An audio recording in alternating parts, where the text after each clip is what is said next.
Not a day goes by without new imagined victories. Kupiansk-Uzlovoy has been liberated. Thorough checks and the clearing of city blocks are currently underway in this city. Not a day goes by without real losses. The total destruction of nearly an entire company is not just a lucky episode, but a clear indication of a systemic failure in the Russian offensive. At the same time, Russian propaganda tirelessly continues to capture new cities on paper, systematically deceiving both the top military leadership and Putin himself, which is why even Z communities are now mocking the bunker dweller. The official statement regarding Kupiansk-Uzlovoy is actually even more completely absurd than the previous one about Pravoberezhny. I mean Kupiansk. Meanwhile, Ukrainian soldiers work to actively debunk these falsehoods and myths, making the Russian leadership's lies look completely and utterly absurd. Today is the 30th of Sich, January. The 30th of January. Behind me is Kupiansk-Uzlovoy. We will tell you exactly what is unfolding on the front today, where Russian propaganda has made a significant miscalculation, and why neither Kremlin patriots nor the West, whom this whole spectacle was intended for, believe their lies anymore. Who needs these fake victories, and where are they leading Russia? All this coming up right now in this new episode of Arsenal.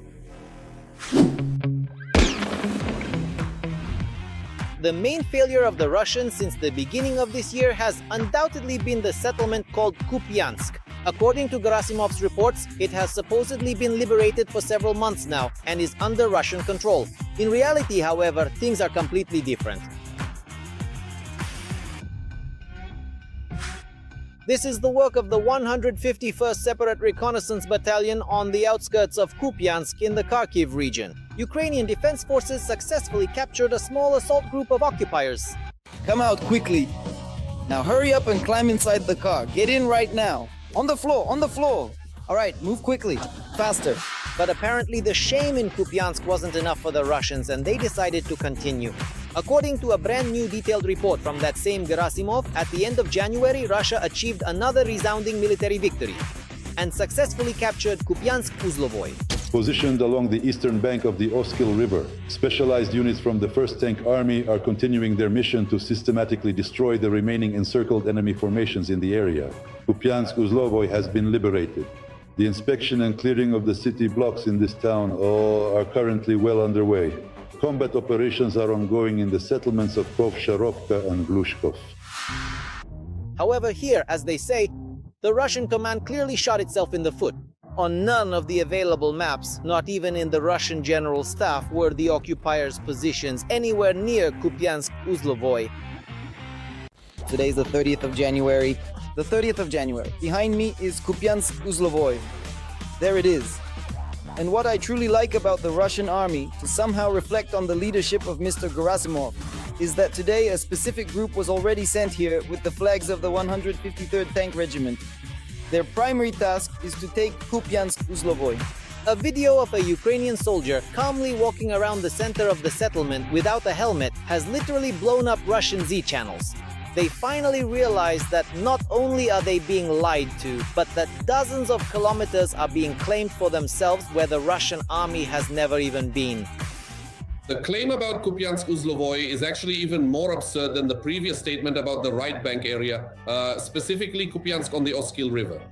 Because if, in the case of right bank Kupiansk, there really were actual incursions by Russian sabotage and reconnaissance groups, and there really were quite many of them, and they really did manage to establish themselves there, and they really did have specific zones of tactical control, then this more or less corresponded to a certain level of reality. Yes, they were definitely present there. But as for Kupiansk-Uzlovoy, that's entirely unfounded nonsense, because Russian units along the line of contact are currently located at a variety of different distances to the north, east, and south of Kupiansk-Uzlovoy. But on average, this distance is more than 8.5 kilometers and up to 12 kilometers away from the line of contact. In other words, Russian troops haven't even reached the outskirts of Kupiansk-Uzlovoy. However, there was no reaction to the mutiny on Runet. And what's especially telling is that there was no reaction in the Kremlin either. So Putin accepted the report, resigned himself to it, and is waiting for new victories. At the same time, the Z patriots are explaining what this actually means in practice. So when the remaining occupiers today request artillery support or evacuation, these requests are simply ignored. After all, the command can't officially order operations in areas that, according to their reports, have long been under their control. The fact that the city of Kupiansk is not under the control of Russian forces, neither the right bank area of Kupiansk nor the left bank Kupiansk-Uzlovoy district, is being clearly stated, not only by Ukrainian officials, OSINT analysts, monitoring groups, and Western analysts, but even by Russian war correspondents, the so-called ZED war correspondents, and the broader ZED community as well.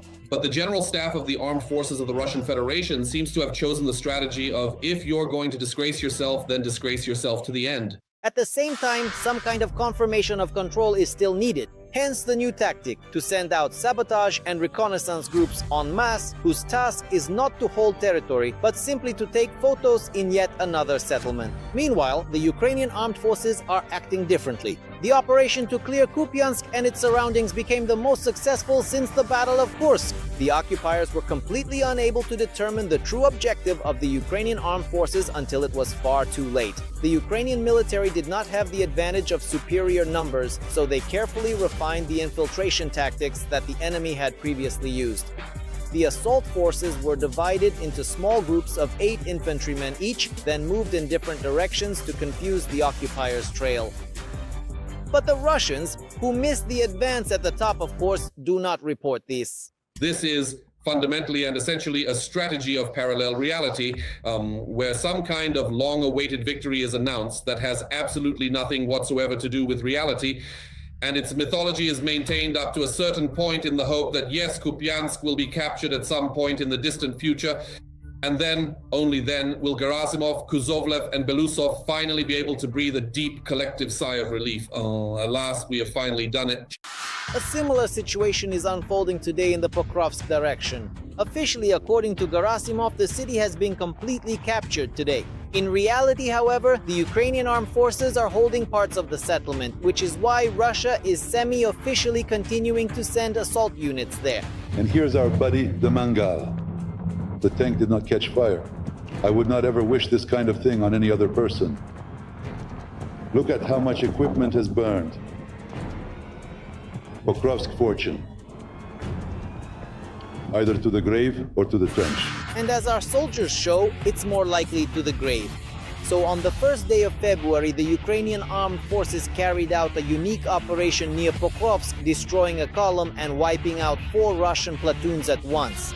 Several crews of the Spartan UAVs, the Birds of Magyar, and supporting units all worked together at once. It became known that the occupiers threw about 90 assault troops into this attack.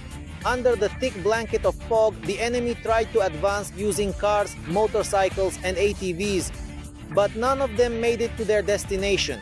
In particular, Ukrainian armed forces units eliminated 80 enemy assault troops, wounded 2, and captured 2 more. They also destroyed 10 ATVs, 4 motorcycles, and 6 enemy vehicles. Wiping out practically an entire company is not just a successful episode, but a sign of a systemic failure in the Russian offensive.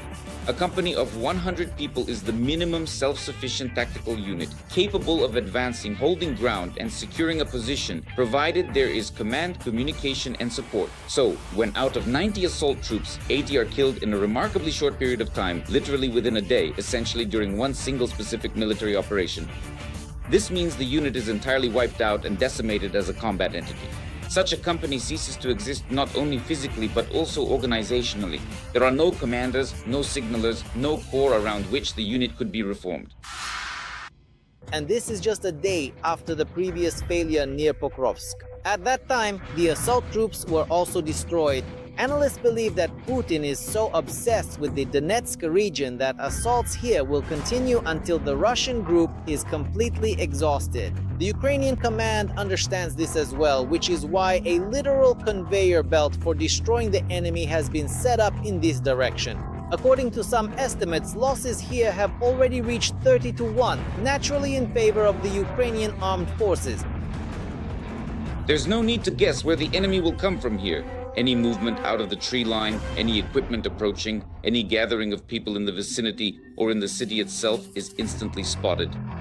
Drones see everything, in fog, in snow, in ruined buildings. Cover doesn't work. Speed doesn't save you. Heavy armor provides absolutely no advantage. That's exactly why the relentless attacks launched by the aggressor look the same here. An attempt to speed up, a partial advance, suffering immediate and heavy losses, the unit falls apart, and then a final cleanup operation from high above. This tactic, although tried and tested in Russia, has grown quite tiresome for those in the Kremlin who understand what's going on, which is why many experts agree that the Russian command is facing major changes soon. Gerasimov is also, well, currently on the edge. As of today, General Andrei Mordvichov is being actively prepared to replace Gerasimov. And lately he has been appearing more and more frequently within Putin's closest inner circle. And sometimes even in situations where Putin should be accompanied by the chief of the general staff, it's Mordvichov who is there. Mordvichov is being predicted to take Gerasimov's place, quite likely. And it can be said that such a replacement will take place, well, it's quite possible, even as soon as 2026. However, will this bring any results? Those who know anything about military affairs are firmly convinced that it won't. For example, Igor Strelkov-Gherkin, who for many years, although he criticized the Russian command, still offered potential solutions, wrote in his latest post that Russia will not see victory. He also added that the Russian leadership faces the grim fate of Milosevic, a trial in The Hague and a long time in prison. Did you like this video? Then be sure to give it a like and subscribe to our Arsenal channel. The link is in the description below the video.